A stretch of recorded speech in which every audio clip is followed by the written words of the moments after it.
Hey, everybody. Welcome to this week's episode of the Oh Hell Yeah podcast. This week, we're talking to the guys from Scrooge Mandella. So I'm going to welcome them to the show. Say hi, guys.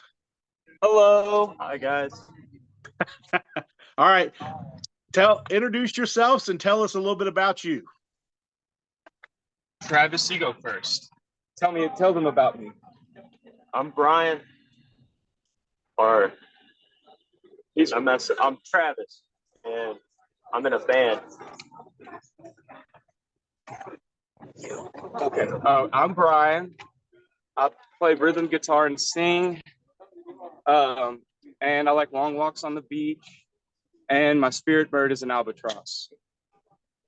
Spirit bird exclusively, not just your spirit animal, spirit birds. My spirit animal is a tiger. Okay. That's new. I've never met anyone that has more than one spirit animal. Well, I was kind of forced to pick a spirit bird when we were in North Carolina by this, what was his name, Bob? Psychedelic Joe. Psychedelic Joe. He rode a bicycle. He rode us a light. He rode a big. He was crazy. Crazy cool. He made bird sounds. So tell me what you guys are doing today. You got a show going on? Oh, we're currently at the LRS Fest All Stars event. Those of you who aren't from Louisville, WLRS or the Walrus was a really big station back in the late 90s to the early 2000s, and now it's being revived by a couple of cool dudes. And we were on LRS Fest a few years ago. Was it two or? It was 2 years ago. 2 years ago, we played LRS, and they were putting on this event here at Headliners, kind of getting some of their faves back together and doing a little festival. So LRS is is that a radio station, like an over-the-air station? Yeah, I think it used to be 105.1. It's like 105.1 WLRS, but now I think it's just all online. The beginnings of Scrooge Mandella, since you're the only original member, correct, Brian? Sean has been there since the beginning. Yeah. Okay, yeah, I think I knew Sean that. are the only people from the beginning, but Sean doesn't go on tour. Yeah. So we started in 2018, like the end of 2018. Someone told me my musical opinion sucked. I'm just being honest. And it lit a fire under my ass. I asked my grandma and my mom for Christmas, can you get me like a mixer and like a microphone and shit like that? And they did. They got it for me for Christmas. So then I pooped out 16 songs, and they were decent, but they weren't. They recorded like shit. But anyways, I recorded those, put them on Bandcamp. And then people were like, dude, that sounds sick. When you guys gonna play live? And I'm like, well, it's just me. And then so I found members. So that first album, is that the first album you released? Is that what you're talking about right now? You might not have heard this one, Mike, because it's so dog shit. I try to bury it. It's on Bandcamp. Well, it's recorded so dog shit. The songs are okay, but yeah, the recording quality. So what you're talking about is not one of the 3 albums you've released on CD. Okay. No, it's called Relevancy, and I plan on re-recording it eventually. Nice. We plan on re-recording it eventually. Yeah. So I'm going to quickly give my introduction into Scrooge Mandella. So I don't recall. I would assume it was through social media. I was putting together back in 2020. I was putting together the Operation Ivy compilation that is about to sell out. There's only 2 copies of it left. So 3 years later, we finally sold. Yeah, 2 copies left. 3 years later, we finally sold 300 copies. But that's not so bad for a small label. 300 copies, not too bad. So I was putting together that compilation, and I believe that was my introduction to you guys. I don't think we'd ever played together, and I had put out some social media posts in pages, and probably like Kentucky hardcore, Kentucky punk, whatever. And you were one of the few bands. Well, not few. I had quite a few people interested, but you were one of the bands that was interested in being on the comp. So I think that's how we became. We got in each other's orbit, was through that comp. and we've been friends ever since. And I love your band. Scrooge Mandela and Reckless Threat. The band that we've played with the most is Scrooge Mandela. Like Oh we've yeah. shared the stage with a couple bands often: Orphan Riot, Second Self, Billy Bats and the Made Men, and others, Rough Dreams. But we've played. I don't know if you know this, but Scrooge Mandela and Reckless Threat have played 16 times together. What? Which is crazy, Brian, because Reckless Threat's only Oh, played dude. we've only played Mwah. like Reckless Threat's only played like 140 shows in 6 years. And the fact that you guys have been 16 of them is like, I'm not great with math, but that's got to be like pushing 15% of our gig. The song you did for that comp, it blew me away. Like you had gotten a hold of me. I listened to your music. I dug it. And then you were like, we want to cover this song. Can we do it? We'll knock it out in like a week. Just give me a week. We'll knock it out. And I was like, cool. Just give me another band that takes 6 months to send me their song. Fucking 10 days later, here comes your song. And it sounded like you recorded it with goddamn Bill Stevenson. It was such an amazing recording. And I told you, I was like over the moon. I was stoked at how good. I remember your reply to my text message verbatim. You replied and you said, yeah, we don't like to fuck around. But I texted you to say how like compliment the recording and how well you did on your cover and how great it sounds. Your reply was, yeah, we don't like to fuck around. And I was like, man, I like this guy. Well, dude, it still holds true to this day. We don't like to fuck around. I mean, shit or get off the pot. Yeah. Funny enough, though, you guys fuck around a lot, just not musically, I guess. Yeah, we do kind of keep a lighthearted spirit in our hearts. All right, Travis, question for you. When did you join Scrooge Mandela? And was there something about the band that made you decide that you just could not join? I remember I discovered the band in I think fall of 2020, and I heard the music and I was just completely blown away by it. And I just started learning the songs by ear, and then eventually I managed to get to one of the practices, and then I just, they, I don't know, they really liked me. I've just been a part of it ever since. What, like, if somebody asks you, do you just say we're a punk band, or is there another subgenre you like to throw on there? Man, it's hard. I mean, if I was to try to break it down, I would probably say melodic skate punk, maybe. Because there's melodies and there's harmonies and stuff, but it's still got the classic double time beat. But some people consider because I say that, but then some people consider bands like Black Flag skate punk, and I don't necessarily think we're in that vein, but we're like right at the precipice of that like early 90s explosion of Fat Records and Epitaph, No Effects, No Use for a Name, Frenzal Rom. Yeah. And then Bracket, I love Bracket. They're a little bit softer, they're a little bit on the softer side of things, but their melodies are beautiful. Yeah, somebody asked me whenever I announced that you guys were a part of Coffin Curse and we'd be working on your new record. A buddy of mine who is always interested in, he doesn't really buy much of the shit we put out, but he's always interested. He always seems like he's really stoked on. So he asked me, he was like, so what do they sound like? If I went to their band camp, what am I getting myself into? And I was like, man, I honestly kind of think they sound like, like 50% of the shit that was on Lookout mixed with Midwest emo from like 99 mixed with No Effects. But then I was also like, they're also pretty kind of ska punk. I don't know if you guys mean to be, but you have so many songs that have ska punk breaks. Like, it's like if Op Ivy, No Effects, Crimp Shrine, and like Bracket's a good example. If you put that shit in a blender and said Scrooge Mandella. Hell yeah, man. I mean, sometimes that shit's good and sometimes that shit's bad. It's good because people who love music for music will enjoy being able to go from song to song and hit all those different notes, But then the con side of it is some people, sometimes they just want something that's a little more straightforward, I guess. Yeah. I get ridiculed for not writing choruses. Like people like tell me I need to write choruses all the time, and I don't mean to not write choruses. They just don't come out. Maybe Fat Mike's your dad. You just don't know it. He could be. He could be.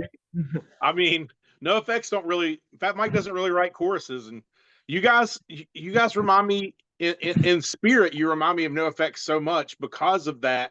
When you go see Scrooge Mandela in a 45-minute set, you're going to get about 4 different genres, and I don't even know if you guys realize it, but I love it. I like the feeling that every time I see you guys, I feel like there's something original happening in front of me. Thank you, man. I appreciate that. The one thing I don't like is you don't wear shoes, which makes me feel a certain kind of way every time I see you play. Dude, I believe it or not, man, it's not on purpose. I have shoes on tonight, but most of the time we get to the venue and I look down and I'm like, oh fuck, I forgot to put on shoes. Like, But you mean you forgot to put on tennis shoes because you have sandals on, flip-flops? yeah, I'll just forget to like take my flops off and put on shoes, and then we get there and it's like, well, it's too late now. Do you find it hard to play in flip-flops? In flip flop, yeah, because I'm trying to move around and then things are flipping and flopping. They're, they make that little noise when they go up against your foot. Like, drives me crazy. You need to record a song. Just that what you're talking about, that the noise of the flip flop. If you like take it and like you flip it up against, like if you're sitting there nervously clicking your foot, you need to add that to a song. Dude, genius. Let's do it. I'm gonna do it. It'll make zeros of dollars. So speaking of zeros of dollars, tell everybody, you and Travis both, tell us a little bit about your new album that you're currently working on that will be coming out in the near future on Coffin Curse. Okay, so we got these 6 songs, and they're good. I think. You tell me. But anyways, we're in the process of releasing them as singles. But once those bad boys are all out, which they should be all out by January, I'm trying to space them out a little bit. I don't want to release them all at once, or we don't want to release them all at once. But we should be done with that by January. But then once they're all out on streaming platforms and stuff, we're gonna team up with you with Coffin Curse, and we're gonna get some physical releases of that shit out there. And it's called More of the Same. I think we had a different. Fun fact: the album was originally going to be called "Hang In There, Baby," but another pretty big local punk band called Big Titty Blood Punch from Louisville had the same idea. Like, and I didn't even know it. And we just happened to look through and see it, and they had a picture of like something similar that we were going to use for the album artwork, and it was "Hang In There, Baby" and everything. So it's just more of the same. I love it. I've heard I've heard all the songs and they're great. All of the artwork that you've presented to me so far and all the single cover art's been amazing. I'm really excited to sit down with you and work on the layout because I haven't said this to you, but I'll say it now. I really I envision the album art being like all of the single art being included in the album art. So it's like a huge, basically like the album itself is people, even if you don't own a CD player, there's a lot of people right now that don't own a CD player. A lot of people right now that don't own a turntable to play vinyl. I want people to see this art as I can't not buy this because the artwork itself is worth me having in my hands. I might never play this CD, or this record, but the layout is too good to not own because the art that you guys are presenting is badass. Talk about that real quick. Talk about your friend that does the art. Yeah, Jim B. So we got our boy Jimmy B. It's Jim B Illustration, right? And he is our dude from the UK. Such a wholesome dude. So I've got 2 questions that I ask everybody that's on the show, and I'm going to ask both of you guys this question. Brian, you can answer first, and then Travis answer second.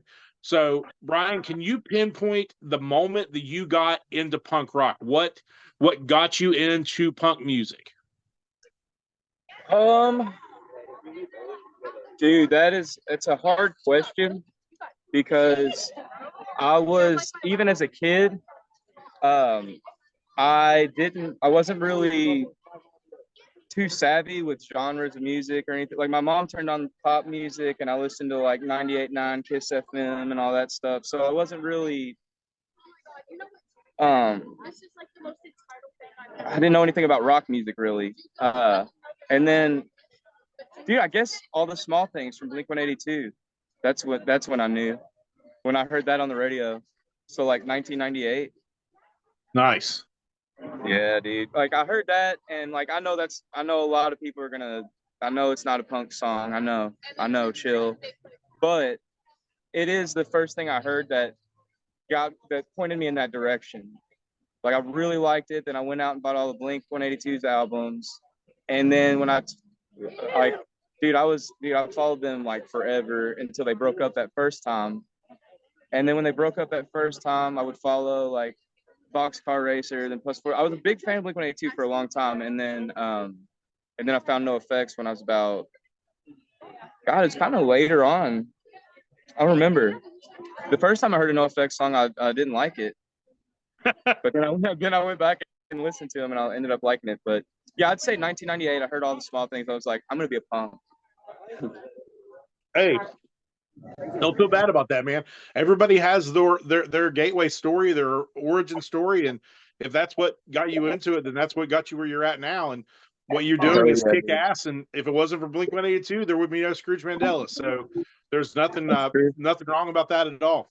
Hell yeah. Rock when I was a kid, because like my sisters, like my mom, they would always listen to like country and pop music. But then I'd hang out with my dad, and he'd put on like a Ramon CD or the Clash. Bit older, I started playing the Tony Hawk video games, and then I really got into like skate punk, like Flag, all of that stuff. I love it, man. Yeah, Tony Hawk Pro Skater. That was a lot of people's gateway to punk rock. That was a big thing. I think honestly, I would say that game single-handedly.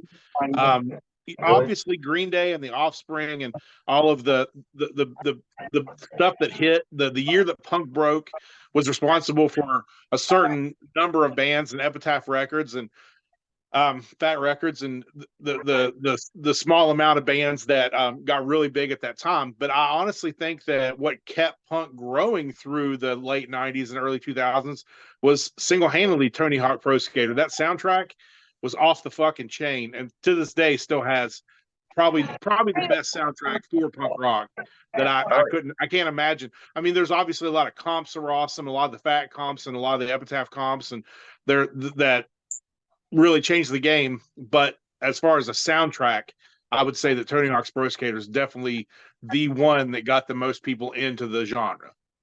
Oh yeah, I don't know where I would have discovered that music if it wasn't for those games. Yeah.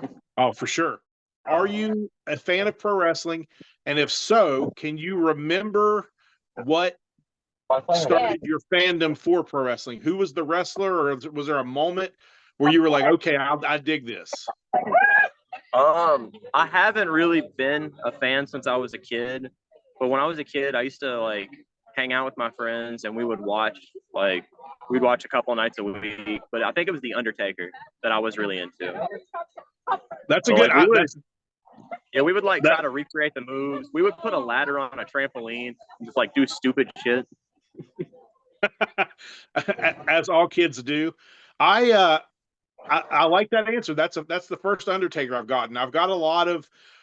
Typically, I get a lot of early '80s stuff. I get the Hulk Hogan's, I get the Honky Tonk Man, I get a lot of Hacksaw Jim Duggan's, and of course a lot of Attitude Era stuff. But I've never gotten an Undertaker, so I love that answer. I liked Kane. So that's why I'm so mad about the whole situation going on with him, because I really did like Kane. Guess what? Fuck Mayor Kane. Glenn Jacobs is a piece of shit. Dude, I would wrestle him. Yeah. I'd be the cream of the crop. I'd like to punch him in his big dumb face. But you might make it look prettier. You didn't know he was a piece of shit in 1998, so that's okay. Yeah, he was cool back then when I thought he was a burn victim.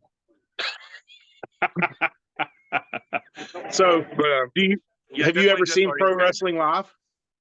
Never saw it live unless it was in my friend's backyard when we were doing it. Isn't that funny? I have so many friends. Like, I think that probably 9 out of 10 of my like, if you ask 9 out of 10 of my friends, they would all say they've done backyard wrestling, and not particularly like seriously done backyard wrestling, but just put a fucking dirty mattress in their backyard and beat the dog shit out of each other. So I never did that. I used to play backyard football with my friends. Like, I had friends, we would get like 10 people and go play 5-on-5 backyard football and play tackle with no pads, just like elementary age kids playing tackle football. And my back and neck are totally fucked up from taking clotheslines and getting fucking like tackled like by an 18-year-old kid when I was 7 or 8, because we were all just crazy dipshits.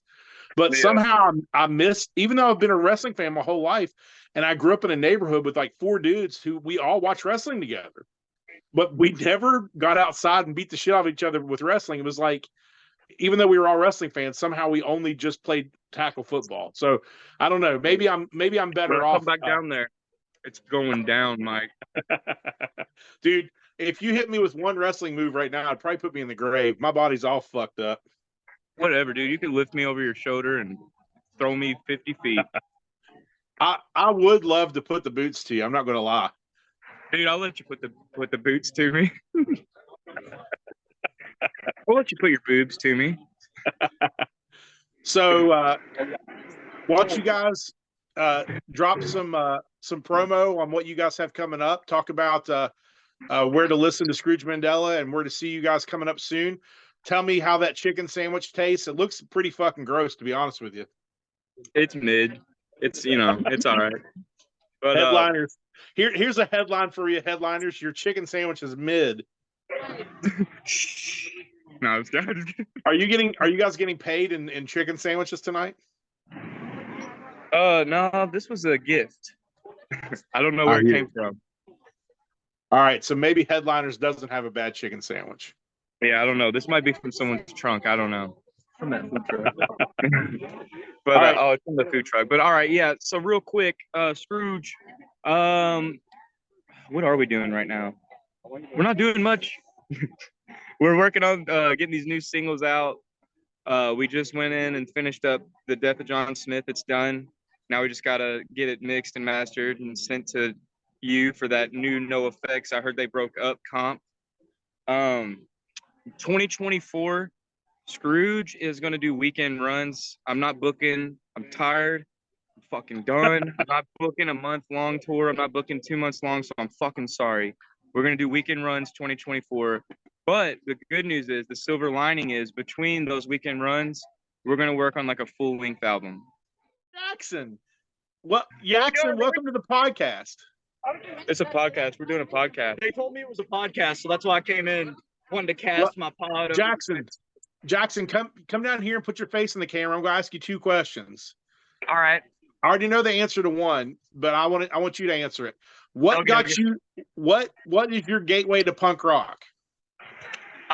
So my gateway to punk rock, if you know Belushi Speedball, Vinny, the front man, he was my biology teacher in high school.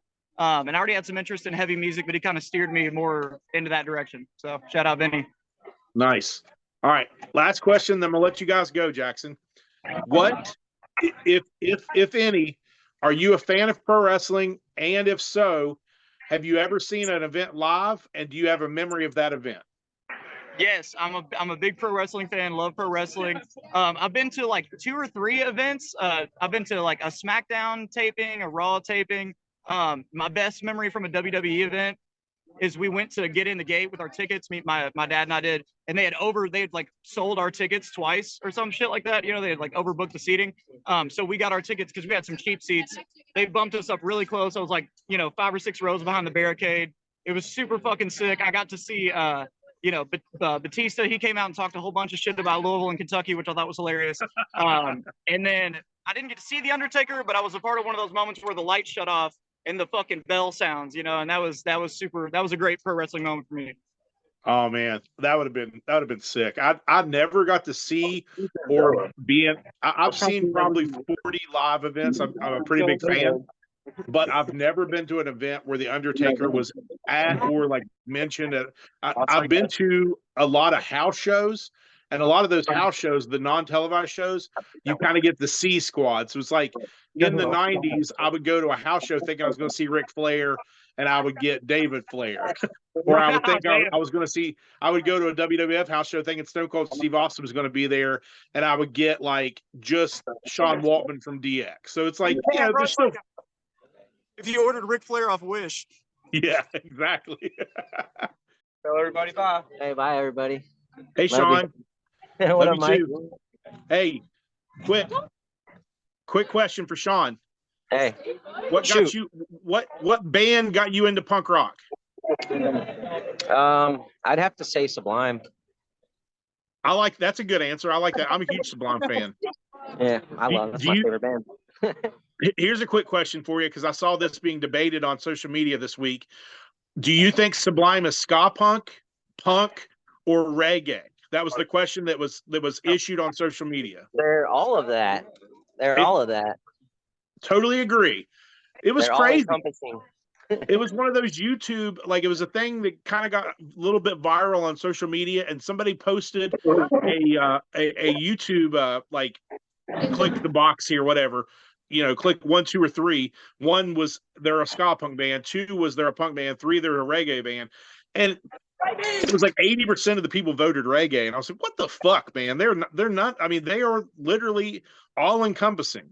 Well, and hip hop had a huge influence too. Yeah. You know, that's what I like about them, because I love all those genres, and you know, I think because I found them in junior high, you know, that's why I like all these genres that I do. Yeah, and so I'll because of them. That's a perfect gateway band. They're ska, they've got punk, they got reggae, they got dub, they got hip hop, all encompassing. Yep. And then also back in junior high, I was living out in Arizona, and they had the ska punk show on the radio, on one radio station at like on Sundays at nighttime. So I'd always listen to that, and that turned me on to a bunch of bands, you know. I dig it, man. But mostly it was this one chick that I was like super into, and she was a punk rock chick, and I was already a skateboarder back then, so it just kind of like, I don't know. You can't deny the power of a nice punk rock female. Oh, you can't. Hey, thank you all for sitting down with me. Hope you have a good show tonight. Enjoy yourselves, and I hope to see you all soon. All right, brother. Appreciate it. All right. Love you, dudes. Have a good one. Thanks for having us, Mike. Love you all. Thank you all brother. so much. Knock them dead tonight. We'll try. All right, we'll talk to you soon. All right, later, bro. Later.